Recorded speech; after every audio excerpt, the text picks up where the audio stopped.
again di Human Talk Podcast with Nikta Gina. Spesial loh, pokoknya nontonnya itu di Dede TV, bukan Kakak TV. Terima kasih. Assalamualaikum insan muda.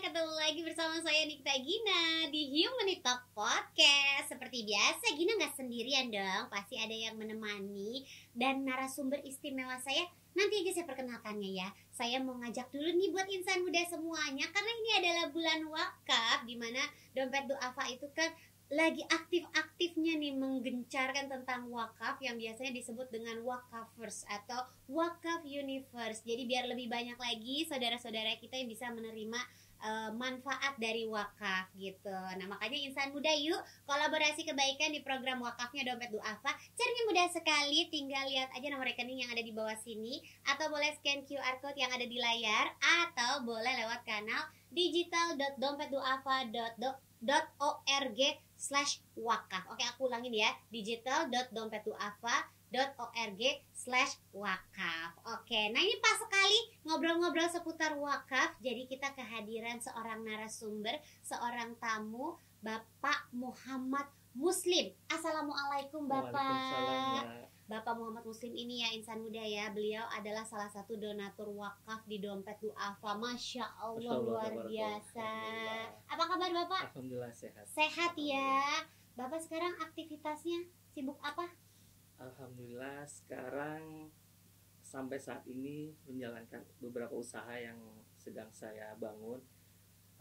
Untuk core bisnis yang saya bangun di awal itu adalah kontraktor ya. Oke. Alhamdulillah juga seiring dengan berjalannya waktu saya dan belajar dari COVID kemarin, saya mencoba melebarkan sayap seperti itu. Iya. Jadi ke bisnis ke bidang yang lain gitu, seperti ke IT, Iya. kemudian ke travel umroh haji itu baru juga. Kemudian Masya yang Allah. baru berjalan pembangunannya untuk di otomotif, yaitu di car treatment lah, seperti Wow. car wash, Ya.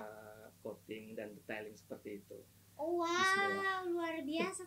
Masih muda ya Bapak Muhammad Muslim ini, tapi udah banyak banget Masya kayaknya Allah, alhamdulillah. usahanya luar biasa. Tapi basicnya Bapak seorang electrical engineer. Iya, basics dan background saya adalah seorang electrical engineer ya. Saya Insinyur listrik Pak. iya, seperti itu, bisa dibilang seperti itu. Pasti engineer waktu listrik. kecilnya suka banget nyolok-nyolok listrik sembarangan ya. Suka bilang, Suka kesetrum. jangan dong nanti kesetrum gitu ya sama Padahal kita yang ibunya ya. mainin setrum. Bener tapi bener Iya, ya. benar. Jadi alhamdulillah, ya kebetulan aja bidang yang saya gelutin waktu kuliah itu adalah di power ya, dalam artian untuk bahasa simpelnya listrikan lah ya. Kelistrikan. Seperti itu. Itu apaan sih Pak maksudnya? Ini Jadi- mungkin insan muda ada yang belum paham. Kalau saya mah pribadi juga nggak paham. Jadi kayak insinyur listrik, berarti kayak ngurusin apapun yang berhubungan sama listrik gitu Pak. Seperti itu bisa dikatakan. Jadi listrik ini kan kalau saya bilang awalnya sih begini. Saya juga untuk memilih jurusan listrik waktu itu ngikut-ngikut aja gitu kan. Oh jadi bukan cita-cita dari bukan kecil bukan ya? cita-cita. Jadi saya ngikut karena peminat di jurusan itu banyak gitu kan. Oke. Kalau saya beranggapan wah ini nanti proses kedepannya insya Allah bagus ini kan. Oke. Ya udah, saya akhirnya ikutlah. Dari situ malah saya jatuh cinta dengan bidang listrik. Nah, Oh. alhamdulillah juga setelah lulus kuliah saya dapat pekerjaan di perusahaan listrik Prancis gitu. Wow, Alhamdulillah masya gitu. Allah luar biasa. Jadi apa ya, itu suatu bidang yang mungkin kayak kalau anak saya nih Iya. tiba-tiba bilang, kalau saya tanya kayak mau jadi apa gede, insinyur listrik. Soto ya apaan insinyur listrik, lo ngerti kagak gitu ya kan? Berarti kalau waktu kecil cita-citanya apa sih Pak? Waktu kecil itu saya tuh pengen jadi pengusaha sebenarnya karena Udah jadi pengusaha kepikirannya? kepikiran. Oh, bukan pilot, dokter gitu bukan ya? Jadi saya berpikir gini, karena orang tua saya itu kan backgroundnya berdagang, atau jualan. oke. Waktu itu kami di Surabaya kan, jadi orang tua saya itu berdagang kecil-kecilan di kampung gitu Iya. kan, kemudian di pasar. Nah dari situ kami juga diajarkan bagaimana caranya berdagang gitu. Oh. Karena kalau kami tidak ikut berdagang, kami tidak bisa sekolah. Dari berdagang itulah kami bisa membiayai sekolah, sampai kuliah, alhamdulillah seperti itu. Oh, Masya Allah. Nah, jadi dari situ saya pengen sekali, dan insya Allah saya berharap sebelum umur 40 saya harus punya perusahaan seperti Wih, itu. keren. Kalau saya bisa bilang itu, saya menarik hal-hal yang positif supaya saya bisa mencapainya seperti itu. Oh, memang karena besar dari keluarga yang memang sudah Iya. berusaha gitu ya, Iya. pengusaha lah, berdagang kan juga Wira bisa swasta ya, lah, wira bisa dibilang swasta. gitu. Akhirnya memang sudah memotivasi Bapak sedari kecil ingin jadi pengusaha. Hmm. Dan memang Bapak Muslim ini selain juga sebagai seorang insinyur listrik, sudah menjadi seorang pemimpin ya Pak, pimpinan Alhamdulillah, dari insya Allah. PT Dua Tunggal Teknik, bener Iya, ya? benar. Itu bergerak di bidang kontraktor. Mechanical, electrical. Susah Pak ya? Itu gimana lagi tuh Pak konsepnya tuh berarti Jadi perusahaannya? Alhamdulillah dari electrical itu kan banyak pengaplikasiannya ya. Iya. Baik itu dari pengembangannya sampai pemakainya. Contohnya dalam kehidupan sehari-hari pasti kita butuh listrik, Betul. ya kan? Nah dari situ saya berpikir listrik ini nggak bisa lepas dari kehidupan kita, baik dari industri, perumahan, dan apapun itu, dari sekecil apapun seperti handphone itu ada listriknya juga gitu kan. Nah dari situ, cuman dari background saya waktu kuliah itu penjurusan listrik itu ada terbagi juga. Kalau saya waktu itu di tegangan menengah atau tegangan tinggi lah seperti itu. Sutet. Saya Iya. cuma tahu sutet doang. Ya jadi kan listrik itu ada tegangan tinggi, Iya. menengah, dan rendah. Oke. Alhamdulillah juga pengalaman kerja saya itu bergerak di tegangan tinggi dan menengah gitu. Oke. Dari situ saya mencoba membangunlah perusahaan ini dengan background yang saya punya gitu kan, Dengan dengan pendidikan basic ya. pendidikan juga, Oke. dengan pengalaman yang saya punya juga. Memang awalnya pendirian ini pada saat itu saya masih bekerja aktif di perusahaan Prancis itu. Tapi perusahaan Prancis kan Pak, bukan bapaknya di Prancis kan? Bukan, cuman memang dia itu salah satu perusahaan elektrik terbesar sih di dunia. Oke. Bahkan di Indonesia nama sudah terkenal lah gitu kan, yang berwarna hijau. Kalau misalnya Aku pengen di-spill apaan sih? Itu langsung kepo deh. Kok aku nggak punya ide nih? Pak kasih tahu dong Pak, kali aja diedit. ya, namanya itu Schneider Electric. Oh, kayak sering dengar Pasti ya namanya. pasti dengar lah. Iya. Dan itu perusahaan besar lah di dunia itu kan. Oke. Gitu. Berarti kan bisa dibilang Bapak pernah menjadi karyawan juga Benar, karena bekerja iya. di perusahaan listrik Iya, Prancis itu. Sekarang menjadi seorang pimpinan perusahaan. Alhamdulillah. Beda nggak Pak? Ada kesulitan nggak? Beda 180 derajat. Apa yang membedakannya? Yang membedakan kan sekarang tanggung jawab kita yang memegang ya, Ya. dan kelangsungan perusahaan juga kita yang bertanggung jawab gitu kan. Beda kalau kita sebagai pegawai, apapun itu yang kita lakukan impact-nya nggak langsung ke perusahaan kan, pastinya ada suatu manajemen yang mengelola perusahaan sendiri gitu. Kalau sekarang kita sebagai owner, sebagai manajemen, dan semuanya kita yang kendalikan seperti itu. Berarti dengan title pimpinan, keren, tapi ternyata tanggung jawabnya lebih berat dan lebih susah gitu ya Pak ya. Gitu. Tapi keren banget ya, maksudnya kayak Bapak nih besar dari keluarga yang orang tuanya berdagang. Terus udah gitu sedari kecil udah punya kayak motivasi nanti besar saya mau jadi pengusaha. Pokoknya sebelum saya usia 40 tahun saya harus udah punya perusahaan sendiri, sudah bisa memimpin gitu ya.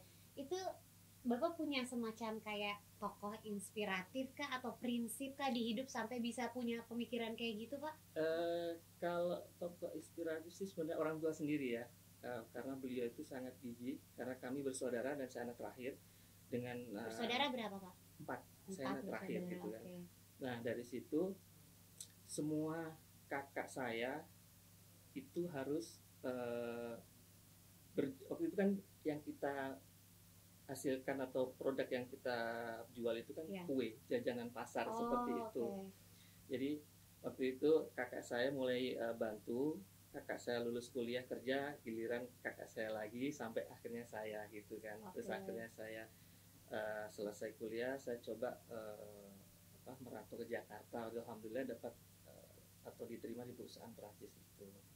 Nah, cuman ya namanya kita bekerja di suatu perusahaan yang mungkin nggak semua ya, mungkin yang saya alami itu ada kejenuhan lah gitu kan. Terus saya pengen itu ya saya harus ini keluar dan harus punya perusahaan sendiri sesuai cita-cita saya seperti itu. Dan dalam hati kecil saya, insya Allah Bismillah sebelum 40 saya harus punya perusahaan sendiri, saya bilang gitu. Alhamdulillah Allah mengamanahkan itu kepada saya. Masya Allah. Jadi Gitu. perusahaan yang Bapak dirikan sekarang itu bergerak di bidang jasa atau kayak menjual produk? Jadi untuk saat ini kami lebih banyak ke jasa. Oh. Jadi produk kami belum punya. Jadi jasa yang kita tawarkan ya sesuai bidang yang kita tekuni gitu, electrical dan mechanical seperti itu. Berarti misalnya kayak bangun gedung gitu Pak? Bangun gedung insya Allah bisa. Itu kan di bagian gedung itu kan ada mechanical dan electricalnya. Jadi Iya. kita bisa support juga seperti itu. Pasti kalau bangun rumah tangga mau udah pinter ya Pak ya? Alhamdulillah masih belajar juga. Iya benar. Oke, nah ini kan berarti cita-cita Bapak kan udah tercapai dong ya, udah bisa membangun suatu perusahaan. Alhamdulillah salah Terus satunya. kemudian tetap bergerak di bidang yang Bapak jalani Iya, alhamdulillah juga. sesuai sama pendidikan Iya. kan sebagai insinyur listrik gitu. Terus sampai akhirnya Bapak kepikiran saya mau wakaf deh gitu. Maksudnya kan kayak kalau buat saya pribadi gitu ya, kan identiknya misalnya kalau saya mau berbuat baik atau berbagi dengan sesama kayak mungkin zakat, sedekah itu kayak lebih familiar gitu Iya, buat iya. buat saya gitu. Tapi semenjak di dompet duafa saya jadi lebih paham sebenarnya tentang Benar, wakaf gitu. Nah, kalau Bapak kok bisa tiba-tiba saya mau berwakaf gitu? Jadi alhamdulillah kami itu ya saya dengan istri itu menanamkan untuk sering berbagi seperti itu. Oke. Karena kami yakin bahwa harta yang ada di kami itu ada harta titipan Ya. yang bukan hak kita gitu kan. Jadi saya itu ya sampai saat ini kami masih terus belajar gitu kan, terus belajar terkait dengan dompet duafa. Sebenarnya kami sudah tahu sudah lama kan. Nah, ada beberapa penyaluran yang kami lakukan. Mohon maaf ini bukan untuk menggurui atau ini sharing untuk pengalaman Iya, pribadi betul. kami. Untuk menjadi inspirasi Iya. insan Jadi, muda ya. Waktu itu kami coba maksimalkan apa yang kami bisa salurkan, Iya. nggak hanya di satu penyalur saja gitu. Oke. Waktu itu kan kita tahu sendiri ada penyalur yang besar, tapi Ya. mohon maaf sedang bermasalah kan waktu itu. Iya. Akhirnya kami mencoba untuk menyalurkan ke pos atau penyalur yang berbeda gitu. Oke. Dengan adanya sosial media sangat membantu ya. Dari situ kami tahu apa program yang sedang dikerjakan oleh Dompet Duafa. Ya. Terus wujudnya juga ada Iya. gitu. Jadi dari situ kami lebih nyaman gitu untuk berwakaf di Yakin Dompet gitu ya, Duafa Pak, ya. ya. Dan tidak hanya Dompet Duafa juga sih. Ada penyalur yang lain yang kita tahu reputasinya juga bagus, akhirnya Oke. kita juga salurkan di tempat situ juga sih, seperti itu. Nah, pertanyaan saya milih tiba-tiba kepikiran wakaf tuh gimana Pak? Jadi begini, pandemi itu sangat memberi banyak pelajaran ya buat Iya. kami ya. Jadi waktu itu kami itu mencoba untuk berbisnis di Alkes gitu kan. Iya. Ini yang kami kemarin coba wakafkan kan hospital bed ya. Oh, oke. Untuk rumah sakit Wahid Hasim gitu. Iya. Sebenarnya tidak sengaja juga saya itu mau mewakafkan karena saya mencari di Instagram, munculnya nggak sengaja Dompet Duafa. Oh. Dan itu ada program pembangunan rumah sakit iya. Hasim Asyari gitu. Iya. Terus saya coba kontak admin dan beliau alhamdulillah responnya bagus. Nah waktu itu alhamdulillah kami bisa mewakafkan beberapa lah gitu yang ya, insya Allah bisa bermanfaat lah seperti itu. Wih, Masya Allah, Gitu. berarti itu ibaratnya kayak memang dipertemukan sama Allah ya Pak.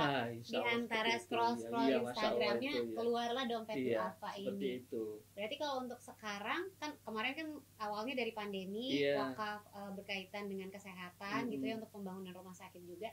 Nah kalau sekarang Bapak berarti wakafnya masih bertambah-tambah nggak nih di sini di Dompet Duafa?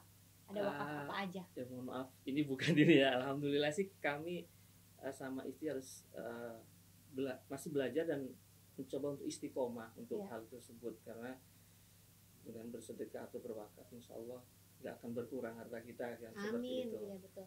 Ya alhamdulillah untuk sampai saat ini dan detik ini kita masih bisa lah meluangkan atau menyalurkan itu gitu. Mas ya, nggak bisa disepil Pak wakafnya apa aja gitu Pak ya kan. Biar jadi inspirasi bukan jadi ria loh Pak. Ya selain produk secara langsung yang tadi saya ceritakan, ada juga yang Kalau yang tadi tuh benar-benar bed untuk rumah sakit Iya, gitu ya Pak. iya, Oh iya. oke. Dan insya Allah nanti kedepannya juga ada kelanjutannya sih Mbak gitu kan. Ya semoga dipermudah lah gitu, seperti itu. Amin. Jadi apa lagi Pak? Tetap tetap kekeh ya. Ya doa saya mudah-mudahan Amin, insya Allah amin. bisa selalu kolaborasi Amin, kebaikan amin, ya, dan amin. bisa berwakaf Amin. macam-macam, karena di dompet duafa juga banyak banget kan Iya, wakaf-wakafnya gitu ya Pak ya. Dan yang Bapak rasakan setelah berwakaf tuh apa sih Pak? Sebenarnya kalau apa yang kita rasakan mungkin ini ya, antar orang berbeda ya. Iya. Cuman dari sisi kami itu ada sedikit, bukan sedikit sih, rasa itu yang lega banget gitu. Jadi seolah-olah harta kita itu disucikan gitu kan, Bersih ya. seperti itu. Dan itu sebenarnya nggak bisa kita ungkapkan sih, dalam artian, dan kita itu nggak bisa memikir oh nanti berkurang, enggak gitu. Jadi Iya, ya, insya Allah Allah yang akan mengaturnya lah, seperti itu. Ya kan, insya Allah kalau kita berbagi dengan sesama, insya Allah rezeki kita juga tambah banyak, katanya Insya seperti Allah, itu ya, kan ya amin, Pak ya. amin, ya. Berarti sudah merasakan kayak hidup jadi lebih damai. Alhamdulillah ya. Terus ngerasa kayak kita tidak memakan rezeki orang lain Iya, karena benar sekali. sudah mengeluarkan Iya, yang iya. menjadi kewajiban kita Iya, gitu ya Pak ya. Dan dampaknya sudah nyata sih, yang kita rasakan juga sih. Ya alhamdulillah, sedikit demi sedikit kita itu ada peningkatan lah gitu, seperti itu. Meskipun ya Karir makin bagus, perusahaan alhamdulillah, maju alhamdulillah gitu ya Pak ya. seperti itu. Amin. Dan yang Bapak rasakan berwakaf di dompet duafa seperti apa Pak? Kalau saya Laporannya lihat jelas, ya transparan atau gimana? bagus banget, karena kalau saya dari mata kami ya, sepengetahuan kami itu dompet duafa ini amanah dan ada wujudnya. Ya, Kemudian padahal saya baru mau nanya 2 kata buat Oh, dompet duafa, gitu. udah dijawab.